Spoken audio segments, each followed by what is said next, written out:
Orient bell tiles studio से आप देख रहे हैं एबीपी न्यूज। नमस्कार, एबीपी न्यूज पर हाजिर हूं मैं रुमाना इसार खान। सुबह के 11 बज रहे हैं। वक्त एबीपी रिपोर्टर का फटाफट अंदाज में खबरें मैं आपको दिखाऊं। उससे पहले इस वक्त की बड़ी खबर, ब्रेकिंग न्यूज। पटना के ईडी दफ्तर लालू प्रसाद यादव पहुंच गए। जमीन के बदले नौकरी मामला और इसी सिलसिले में ईडी जांच कर रही है अपनी। इसी सिलसिले में लालू प्रसाद यादव को सवालों का जवाब देने के लिए ईडी ने तलब किया है। इससे पहले कल ईडी ने लालू प्रसाद यादव के परिवार से उनकी पत्नी राबड़ी देवी और उनके बेटे तेज प्रताप यादव से भी पूछताछ की। और इस बीच ये तस्वीरें आपके सामने हैं। देखिए, लालू प्रसाद यादव की गाड़ी और उसी के सामने जो समर्थक हैं बड़ी संख्या में, वो वहां पर मौजूद हैं। पटना ईडी दफ्तर पहुंच गए हैं लालू प्रसाद यादव। जमीन के बदले नौकरी मामले में ईडी को पूछताछ करनी है, लेकिन लालू प्रसाद यादव के समर्थन में वहां पर कार्यकर्ताओं का हुजूम मौजूद है। नारेबाजी वहां पर की जा रही है। कल राबड़ी देवी और तेज प्रताप यादव भी हालांकि पूछताछ के लिए गए थे और उस समय किसी तरीके की कोई नारेबाजी कार्यकर्ताओं की तरफ से नहीं की गई थी। लेकिन आज जब लालू प्रसाद यादव को पूछताछ के लिए जाना है और ईडी दफ्तर लालू प्रसाद यादव पहुंचे हैं, तो वहां पहले से ही बड़ी तादाद में, ये देख रहे हैं आप, कार्यकर्ताओं का हुजूम मौजूद है। नारेबाजी वहां पर कर रहा है। क्या हम आवाज सुना सकते हैं दर्शकों को? ये नारे यहां पर क्या लगाए जा रहे हैं?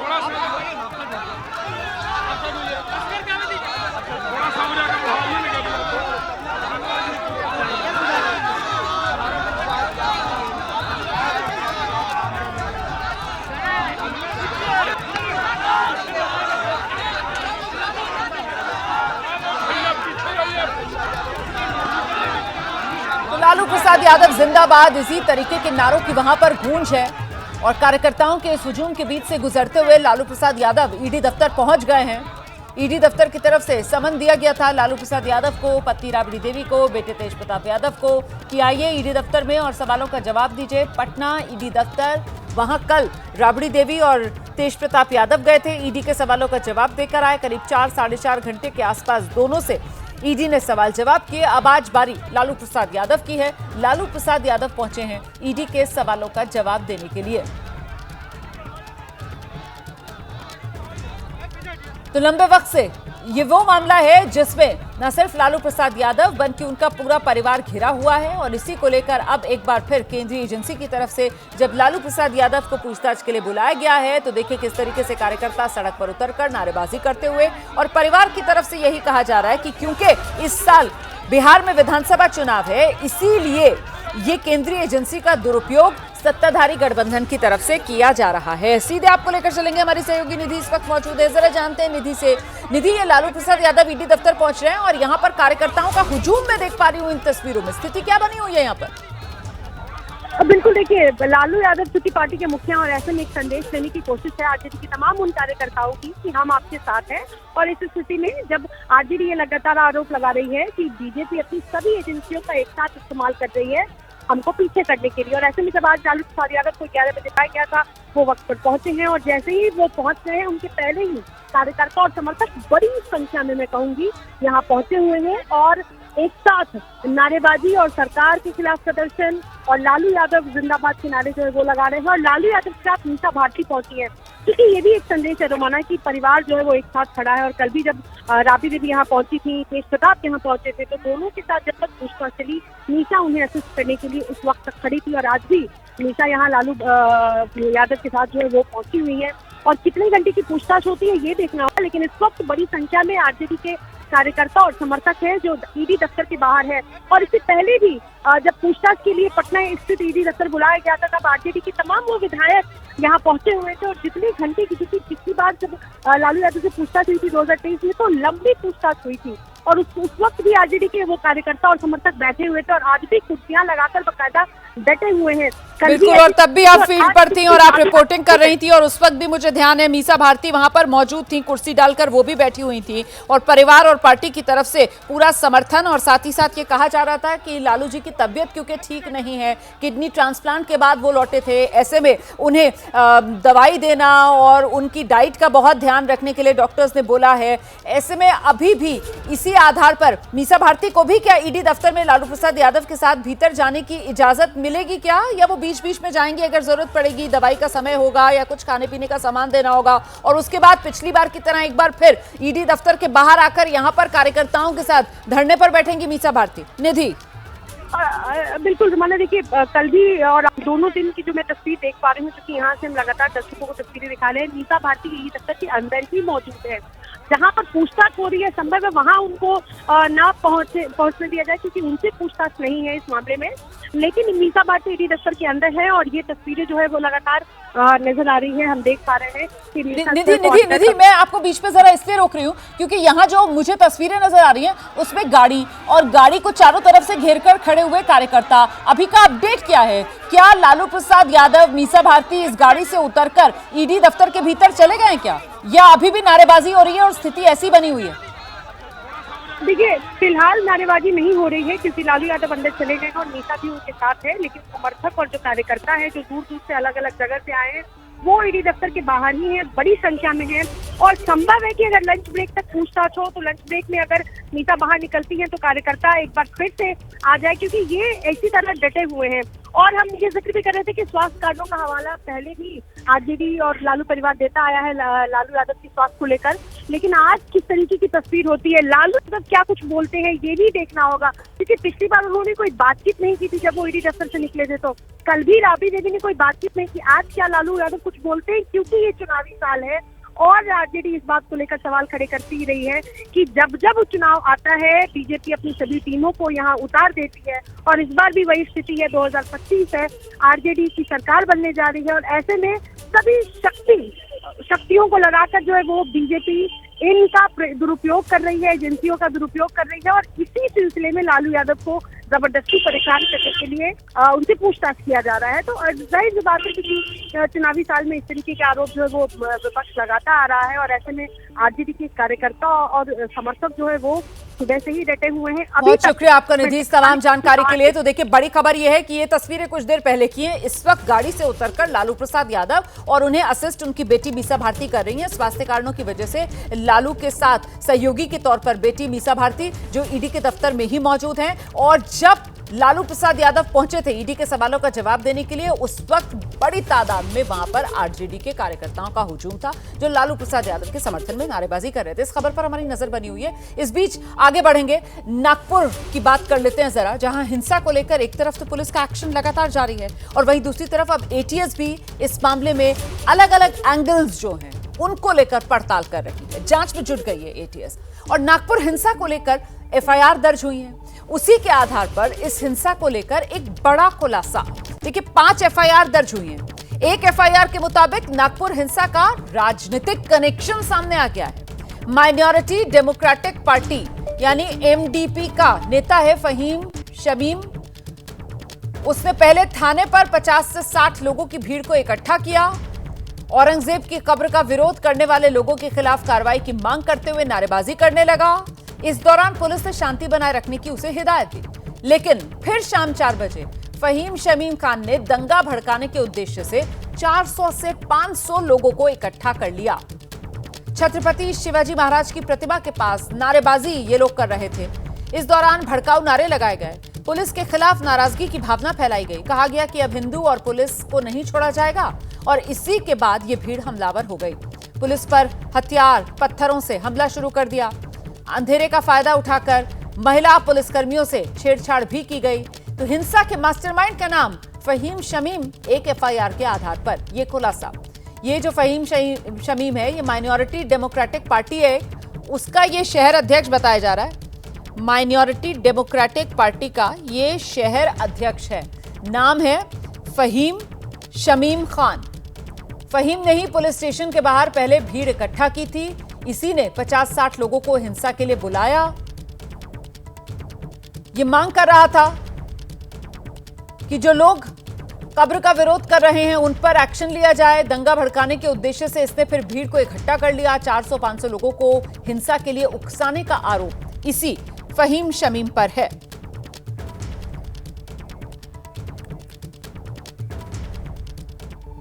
वहीं अब तो देखिए एक एक करके ये जो हिंसा हुई है इसी की परतें खुलती जा रही हैं। दंगाइयों पर एक्शन को लेकर महाराष्ट्र पुलिस भी एक्शन में है। महाराष्ट्र सरकार में मंत्री हैं योगेश कदम, उन्होंने सख्त लहजे में कहा पुलिस पर किसी भी प्रकार का हमला बर्दाश्त नहीं किया जाएगा और जिस किसी ने भी महिला पुलिसकर्मियों के साथ अभद्रता की है उन पर तो सख्त कार्रवाई की जाएगी।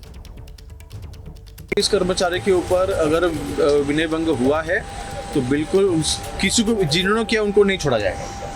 हम ऑनरेबल सीएम सर ने देखिए कल निवेदन देते हुए बताया है कि पुलिस कर्मचारियों के ऊपर अगर ऐसे हाथ उठाना या फिर महिला पुलिस कर्मचारियों के ऊपर अगर ऐसे विनय भंग करने की हिम्मत किसी की होती है तो कायदा का धाक क्या होता है ये हम लोग बिल्कुल दिखाएंगे।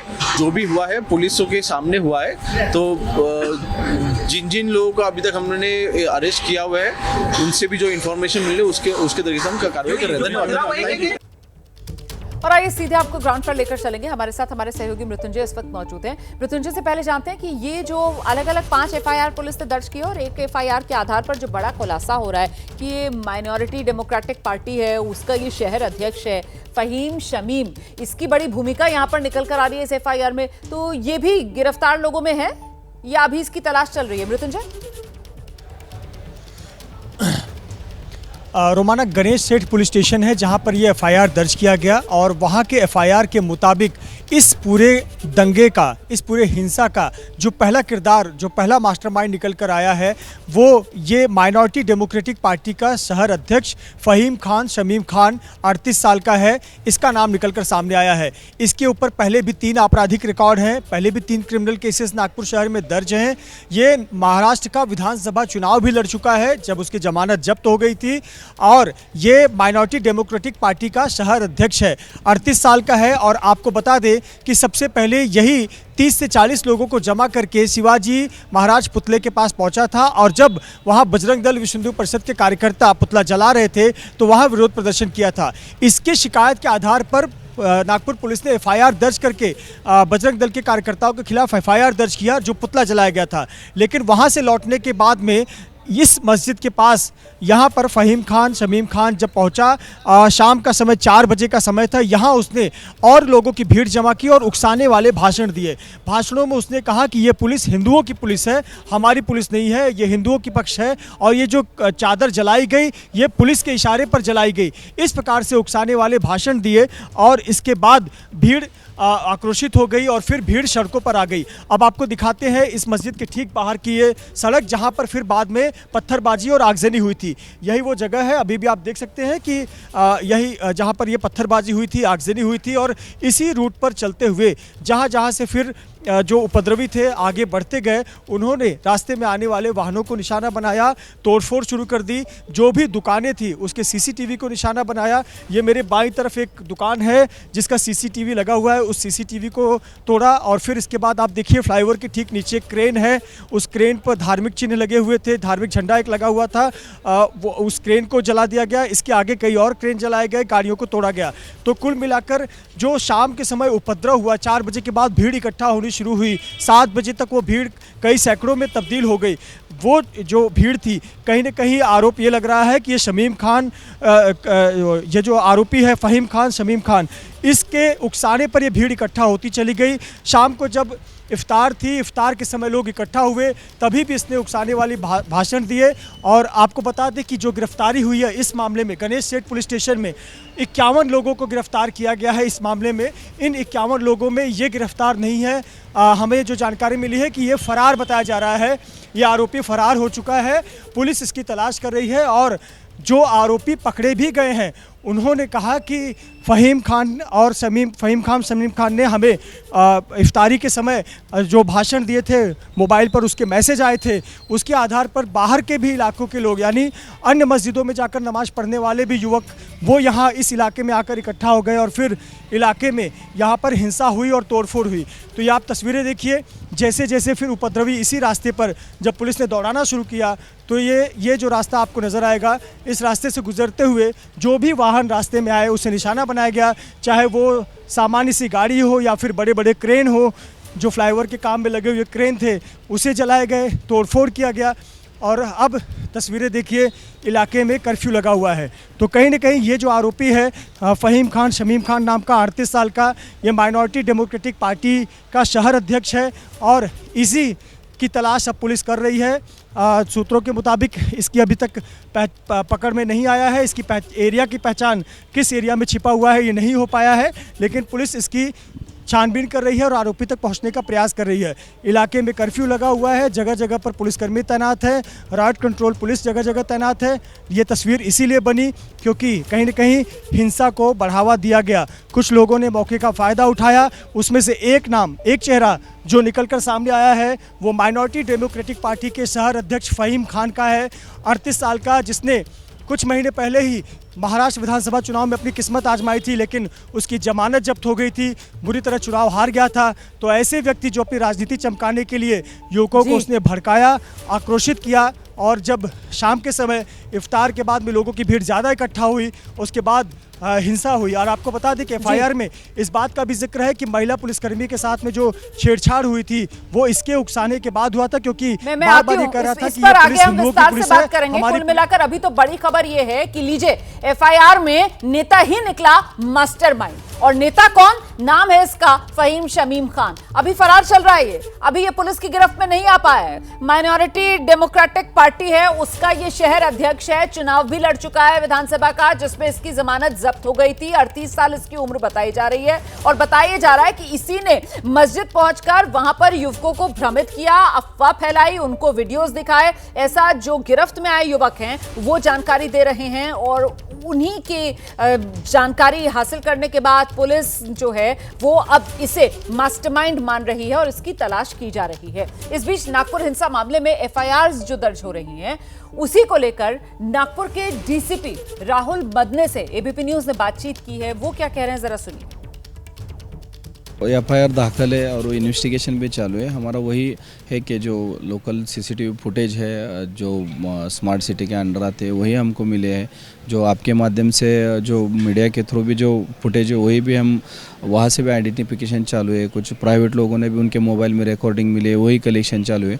निश्चित स्वरूप से हम जो मेन आरोपी है उसमें दंगे भड़काए हैं, जो दगड़ फेंक में इन्वॉल्व है, निश्चित उनको आइडेंटिफाई करके अरेस्ट की जाए। पुलिस अधिकारी को आप सुन रहे थे, बता रहे हैं वो किस तरीके से अपनी जांच आगे बढ़ा रहे हैं। जो वहां पर सीसीटीवी फुटेज मिल सका है उसके आधार पर, लोगों से पूछताछ के आधार पर जानकारियां जुटाई जा रही हैं, बयान दर्ज किए जा रहे हैं, और ऐसे में एफआईआर में नागपुर हिंसा का मास्टरमाइंड नेता ही निकला। मैं फिर से आपको लेकर चलूंगी, हमारे साथ हमारे सहयोगी मृत्युंजय इस वक्त मौजूद हैं। मृत्युंजय, जिस तरीके से नागपुर शहर को सुलगाया गया, मुझे लगता है कि एफआईआर के आधार पर ये जो मास्टरमाइंड नेता फ़हीम शमीम खान जो सामने आ रहा है, एक बार जरा फिर से इसकी कुंडली दर्शकों के सामने खोलिए। क्या नाम है पार्टी का? माइनॉरिटी डेमोक्रेटिक पार्टी, जिसका ये शहर अध्यक्ष बताया जा रहा है। क्या अस्तित्व है इसकी पार्टी का? बिल्कुल, देखिए, अस्तित्व नहीं है। शायद इसी अस्तित्व को बनाने के लिए ही वो युवकों को उकसाकर अपनी पहचान, अपना नाम बनाना चाहता है, लेकिन उसने गलत तरीका अपनाया है और ये देश विरोधी, समाज विरोधी, कानून विरोधी तरीका उसने अपनाया है। ये जो फ़हीम खान, शमीम खान है, ये 38 साल का है, नागपुर का ही रहने वाला है, इसी क्षेत्र का रहने वाला है जिस क्षेत्र में ये दंगा हुआ। गणेश पेट पुलिस क्षेत्र के अंतर्गत ही उसका इलाका आता है जहाँ पर वो रहता है। और आपको बता दें कि यही वो व्यक्ति है जो सबसे पहले सुबह 11 बजे शिवाजी चौक के पास पहुंचा था और वहां पर उसने पुलिसकर्मियों को कहा कि ये बजरंग दल के लोग जो पुतला जला रहे हैं, इसका हमें आक्षेप है। जिसके बाद पुलिस ने उसका जो शिकायत था उसे स्वीकार किया और पुलिस ने 3 बजे एफआईआर भी दर्ज कर लिया, जो बजरंग दल और विश्व हिंदू परिषद के कार्यकर्ताओं के खिलाफ था, कि उन्होंने एक धर्म की भावना को भड़काते हुए जो चादर जलाई। इसके बाद ये फ़हीम खान मस्जिद की तरफ आया और वहां पर कई लोगों की भीड़ इकट्ठा की और फिर देर शाम तक सैकड़ों की भीड़ इकट्ठा हुई और फिर शाम को दंगे की शक्ल इस भीड़ ने ले लिया। बिल्कुल, इसने मामले को ठंडा नहीं होने दिया ना। मतलब पुलिस ने देखिए एफआईआर भी दर्ज कर ली, पुलिस ने इसकी शिकायत पर संज्ञान लेकर शिकायत भी दर्ज कर ली, लेकिन इस शख्स ने अपनी राजनीति चमकाने के चक्कर में नागपुर को सुलगा दिया। महाराष्ट्र के नागपुर में जो हिंसा हुई है उसके बाद से लगातार उपद्रवियों की कारगुजारी अलग अलग वीडियोस के जरिए अब सामने आ रही है। आप जानते हैं हिंसा 17 मार्च को हुई और 17 मार्च को नागपुर में जो बवाल मचा, उपद्रवियों ने जिस तरीके से तांडव किया, उसके एक एक सबूत कैमरों में कैद हैं। अब इससे जुड़ी बड़ी खबर मैं आपको बताने जा रही हूं। नागपुर हिंसा से जुड़ा एक और वीडियो है जो सामने आ गया है।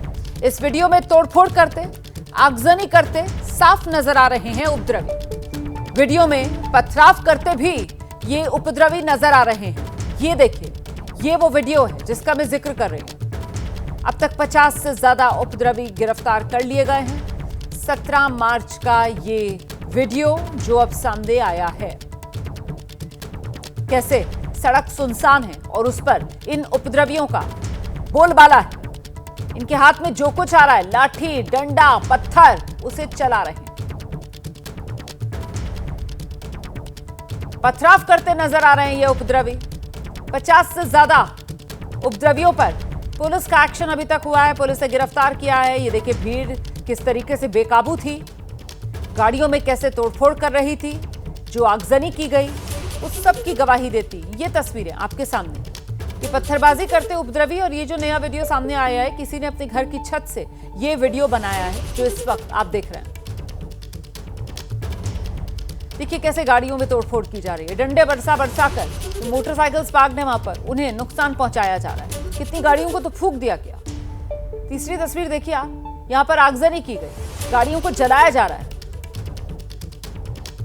गाड़ियों के जो फ्यूल टैंक्स थे उसे खोल कर उसमें आग लगाई जा रही थी और जो गाड़ियां वैसे खुल नहीं पा रही थी, जल नहीं पा रही थी, उनके ऊपर पेट्रोल छिड़क कर आग लगाई जा रही थी। तो ये तस्वीरें हैं 17 मार्च की। कैसे सुलगा नागपुर, इन तस्वीरों के जरिए आप समझ सकते हैं कैसे नागपुर को जख्म मिले। हालांकि अब धीरे धीरे कर पुलिस जैसे अपनी जांच बढ़ा रही है, तस्वीर साफ होती जा रही है और पुलिस की एफआईआर में जो मास्टरमाइंड है उसके तौर पर फहीम शमीम खान का नाम सामने आ रहा है। ये एक राजनीतिक दल है एमडीपी, उसका शहर अध्यक्ष बताया जा रहा है। माइनॉरिटी डेमोक्रेटिक पार्टी, उसका शहर अध्यक्ष बताया जा रहा है। ये चुनाव भी लड़ चुका है जिसमें इसकी जमानत जब्त हो गई थी और ऐसे में महज अपनी राजनीति चमकाने के लिए इसने लोगों को इस हद तक उकसा दिया कि भीड़ देखिए कैसे बेकाबू यहां पर नजर आ रही है। भीड़ का तो फिर कोई धर्मिमान बचता नहीं है ना। देखिए कैसे भीड़ जो है वो सब कुछ खत्म करने पर आमादा, कानून व्यवस्था तार तार करती ये भीड़, देश के संविधान की धज्जियां उड़ाती ये भीड़। चेहरे नजर आ रहे हैं इसमें और ऐसे ही वीडियोस हैं, अनगिनत वीडियोस हैं, सीसीटीवी कैमरे की फुटेज है जिसके आधार पर पुलिस अपनी जांच को आगे बढ़ा रही है। इन उपद्रवियों की पहचान की जा रही है, इन्हें गिरफ्तार किया जा रहा है। अभी तक 50 उपद्रवियों को पुलिस गिरफ्तार कर चुकी है, जिनमें से करीब 36 की कल रात में ही अदालत के सामने पेशी कर दी गई है। रात में 2 बजे तक अदालत में सुनवाई भी हुई है। इनमें से 6 ऐसे थे जो जख्मी थे और कोर्ट के आदेश पर उन्हें इलाज के लिए अस्पताल भेजा गया है। इस बीच एक बार फिर से ये तस्वीरें आप देखिए। नागपुर हिंसा का ये वो नया वीडियो है जो हम आपको दिखा रहे हैं। उपद्रवियों ने कैसे जमकर उत्पात मचाया। दूर दूर तक यहां पर पुलिस का नामो निशान नहीं है। पुलिस पर जबरदस्त पथराव, हमला किया गया और इस हद तक हमले हुए हैं कि कुल्हाड़ी से पुलिस वाले के हाथ तक को काटने की कोशिश की गई। कई पुलिस वाले इन उपद्रवियों की चपेट में आकर जख्मी हुए। डीसीपी स्तर के भी उसमें पुलिसकर्मी शामिल हैं, जिनसे कल खुद मुख्यमंत्री महाराष्ट्र के देवेंद्र फडणवीस ने वीडियो कॉल के जरिए बातचीत कर हालचाल भी जाना आला अधिकारियों से। और ऐसे में देखिए कुछ उपद्रवी जो हैं उनके तो चेहरे ढके हुए नहीं है और कुछ ने अपने चेहरे ढक रखे हैं, लेकिन ज्यादातर ऐसे हैं जिनके साफ चेहरे नजर आ रहे हैं। और इसी तरीके की ये तस्वीरें, वीडियो, सीसीटीवी फुटेज जिसके आधार पर पुलिस जांच बढ़ा रही है। अभी भी पुलिस की जांच जारी और इन तक पहुंचने की जुगत में पुलिस की टीम, जो मास्टरमाइंड सामने निकल कर आ रहा है पुलिस की एक एफआईआर के मुताबिक, जिसका नाम फहीम शमीम खान बताया जा रहा है, उस तक हालांकि अभी पुलिस नहीं पहुंच पाई है। वो फरार बताया जा रहा है। एमडीपी का नेता है, वो शहर अध्यक्ष एमडीपी का, चुनाव भी लड़ चुका है, ये भी उसके बारे में जानकारी मिल रही है। उसकी पूरी की पूरी जो सियासी कुंडली है वो हमारे सहयोगी मृत्युंजय सिंह अभी कुछ देर पहले आपके सामने रख रहे थे। अभी आपको लेकर चलते हैं, हमारे सहयोगी सूरज ओझा इस वक्त मौजूद है और जरा जानते हैं सूरज से। सूरज, ये जो वीडियो सामने आ रहे हैं, सीसीटीवी फुटेज जितना भी पुलिस हासिल कर पाई है, क्योंकि इस बार तो इन उपद्रवियों ने पहले सीसीटीवी कैमरास को निशाना बनाया ना, ताकि इनकी तस्वीरें ना कहीं कैद हो पाए, लेकिन बावजूद इसके कई सीसीटीवी कैमरों में, कई वीडियोज में इनके चेहरे साफ नजर आ रहे हैं। इसी के आधार पर पुलिस इन तक पहुंच रही है। सूरज जी बिल्कुल, शुरुआत में ही हमने पहले दिन ही इस बात की जानकारी दे दी थी कि कैसे नागपुर पुलिस लगातार इन दंगाइयों को ढूंढने के लिए अलग अलग सीसीटीवी फुटेज, सोशल मीडिया पर जो फुटेजेस वायरल हैं वो, और तमाम तरह की से जो ह्यूमन इंटेलिजेंस से जानकारी मिल रही है उसके आधार पर कॉम्बिंग ऑपरेशन कर लोगों को आइडेंटिफाई कर रही है, उन्हें पकड़ रही है और आगे की जांच कर रही है। मैं आपको बता दूं कि देखिए, एक और वीडियो हम दिखा रहे हैं जिसमें ये बात सामने आ रही है कि ये सोमवार का एक वीडियो है जो हंसपुरी इलाके का है। स्थानीय विधायक प्रवीण लटके ने भी एक आरोप लगाया था, गंभीर आरोप लगाया था पुलिस पर कि वहां पर लोग तोड़फोड़ करते रहे, बड़े आराम से तोड़फोड़ करते नजर आ रहे थे, लेकिन उन्हें रोकने वाला और टोकने वाला तक कोई वहां पर मौजूद नहीं था। उन्होंने गंभीर आरोप लगाए थे कि स्थानीय पुलिस स्टेशन को बार बार तोड़फोड़ की सूचना दी गई, लेकिन पुलिस समय पर नहीं पहुंची। तो तमाम तरह के गंभीर आरोप पुलिस पर भी लग रहे हैं और लगातार पुलिस भी आरोपियों की तलाश में जुटी हुई है, आरोपियों को पकड़ रही है। आपको ये भी बता दें कि इस मामले में एक और सबसे बड़ा खुलासा ये हुआ है कि इतनी बड़ी हिंसा जो हुई है, इस हिंसा में नाबालिगों का भी इस्तेमाल किया गया है। इस पूरे मामले में अब तक 5 नाबालिग को भी आइडेंटिफाई किया गया है, उन्हें पकड़ा गया है। अब उनके ऊपर जो जुवेनाइल जस्टिस एक्ट है उसके तहत जो लीगल कार्रवाई है वो की जा रही है। लेकिन ये पुलिस के लिए काफी गंभीर बात सामने आई है कि इस तरह की हिंसक भीड़ का हिस्सा नाबालिगों को भी बनाया गया। तो अलग अलग तरह की जानकारियां जांच के दौरान निकलती नजर आ रही हैं। जी बिल्कुल, जो चश्मदीद थे वो भी इस बात का जिक्र कर रहे थे किस तरीके से 16-17 साल के लड़के भी यहाँ हिंसा करते हुए, दंगा करते हुए नजर आ रहे थे। और अब वही पुलिस की जांच में भी 5 नाबालिग हैं जो इस वक्त पुलिस की हिरासत में हैं। हिंसा में नाबालिगों का भी इस्तेमाल हुआ, जैसा कि हमारे सहयोगी अभी सूरज ओझा जानकारी दे रहे थे। नागपुर पुलिस ने 5 नाबालिगों को भी हिरासत में लिया है। जुवेनाइल जस्टिस एक्ट है, अब उसके तहत इन पर आगे कार्रवाई की जाएगी। हिंसा में लेकिन नाबालिग भी बढ़ चढ़कर हिस्सा लेते हुए यहां पर नजर आ रहे थे। और ऐसे में पुलिस जैसे जैसे अपनी कार्रवाई आगे बढ़ा रही है, वैसे वैसे इन उपद्रवियों तक पहुंच रही है, जिनमें अभी तक 5 नाबालिग भी पुलिस के हत्थे चढ़ चुके हैं। लेकिन देखिए ना, उस वक्त कैसी स्थिति थी, तस्वीर क्या थी। सड़कों पर सिर्फ और सिर्फ डर और भय का माहौल था।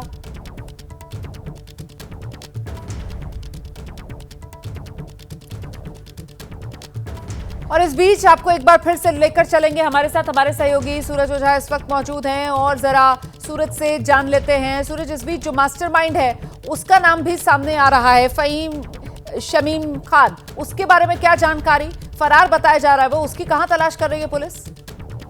देखिए, जिस तरह से मृत्युंजय ने एक काफी एक्सक्लूसिव ये जो फोटो सबसे पहले एबीपी न्यूज पे देखा, फहीम शमीम खान जो कि हिंसा का मास्टरमाइंड है, अब उसकी तलाश करने के लिए, देखिए उसकी तस्वीर नहीं थी। पहले तो नागपुर पुलिस को हिंसा के पीछे के शख्स की तस्वीर की तलाश थी, अब ये तस्वीर हाथ लग गई है। मैं आपको बता दूं कि नागपुर में महाराष्ट्र एटीएस के लोग जो हैं, अधिकारी जो हैं, जो सीक्रेट एसेट्स हैं, उसके अलावा जो अलग अलग एजेंसीज हैं, जिसे हम आईबी कहें, रॉ कहें, उसके लोग भी वहां पर हिडन रूप से काम कर रहे हैं। इसके अलावा नागपुर क्राइम ब्रांच की पुलिस, साइबर सेल और जो स्पेशल इसके लिए टीमें बनाई गई हैं, अलग अलग लगभग 15 से 20 टीमें बनाई गई हैं। हर एक के फोन में इसकी तस्वीर है और आरोपी की तलाश में नागपुर पुलिस है। अलग अलग जगह पर सरप्राइज सर्चेस किए जा रहे हैं ताकि आरोपी को पकड़ा जा सके। ठीक है सूरज, आप रहिए मेरे साथ, मैं लौटूंगी आपके पास। देखिए, नागपुर हिंसा को लेकर दर्ज एफआईआर की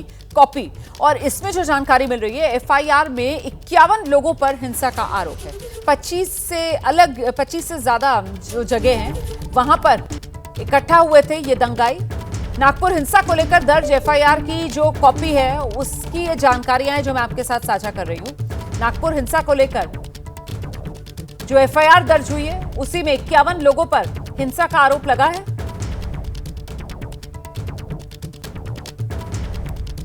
एफआईआर में 51 लोगों पर हिंसा का आरोप। 17 मार्च को नागपुर में यह हिंसा हुई थी और ऐसे में एफआईआर में 51 लोगों पर हिंसा का आरोप है। तो बाकायदा नामजद आरोपी 51 लोगों पर हिंसा का आरोप। ये एफआईआर के हिसाब से मैं आपको जानकारी दे रही हूं।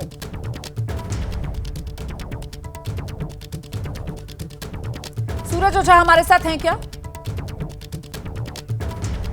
सूरत से अभी हमारा संपर्क नहीं हो पा रहा है, लेकिन कुल मिलाकर इसके जरिए आप समझ सकते हैं कि पुलिस कैसे अपनी जांच में जुटी हुई है।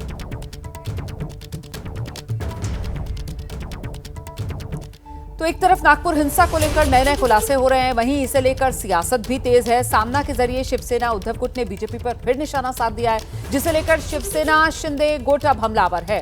शिंदे गुट के विधायक संजय गायकवाड़ वो इस मामले में कार्रवाई की मांग कर रहे हैं और साथ ही कह रहे हैं कि पार्टी इसका विरोध करेगी।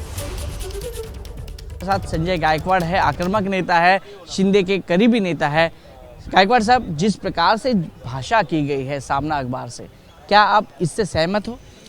सहमत बिल्कुल नहीं है। आज औरंगजेब बादशाह की तुलना छत्रपति शिवाजी महाराज में सामना कर रहा है और आज अगर बाला साहेब ठाकरे जिंदा होते तो शायद लिखने वाले के हाथ कलम कर डालते कि इस तरह से छत्रपति शिवाजी महाराज ने एक निर्माण के बाद स्वराज्य उद्ध्वस्त करने के लिए, ख़त्म करने के लिए औरंगजेब बादशाह करोड़ों की फौज लेके महाराष्ट्र में आया, जिसने भाई को नहीं छोड़ा, बाप को नहीं छोड़ा, अपने बेटे को नहीं छोड़ा।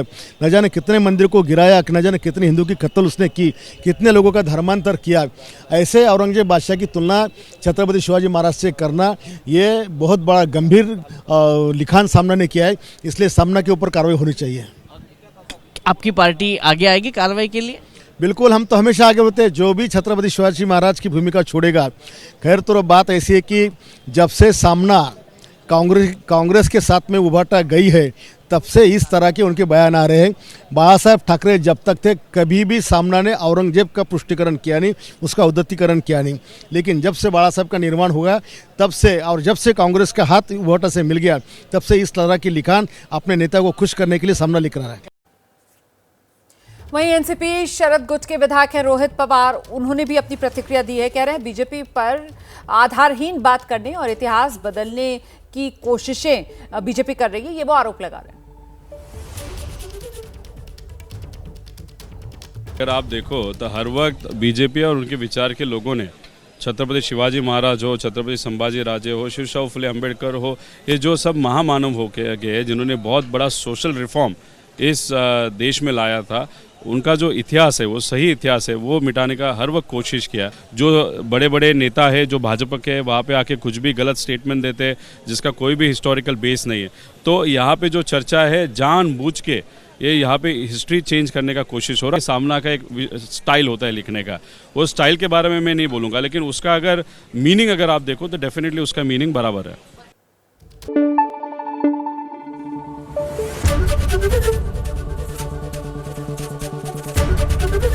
एबीपी न्यूज आपको रखे आगे।